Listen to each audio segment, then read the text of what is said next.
ગુજરાત માધ્યમિક અને ઉત્તર માધ્યમિક શિક્ષણ બોર્ડ દ્વારા લેવાયેલ ધોરણ 10 તેમજ સંસ્કૃત પ્રથમાની વાર્ષિક પરીક્ષામાં ઉત્તીર્ણ થનાર સૌ વિદ્યાર્થી ભાઈ બહેનોને હાર્દિક અભિનંદન શુભકામનાઓ।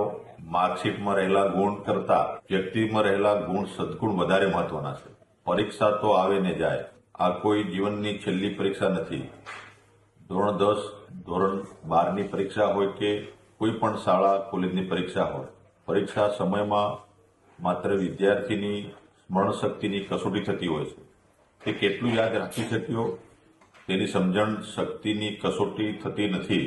એ તો વાસ્તવિક જીવનમાં ડગલે ને પગલે તેના તરફથી વ્યક્ત થતા પ્રતિચારોને આધારે મૂલવી શકાય। આપ સૌ આગામી તમામ પરીક્ષાઓમાં સફળતા મેળવીને ઉજ્જવળ ભવિષ્યના પથ પર ગતિશીલ રહો, એ જ પ્રાર્થના છે। અભિનંદન।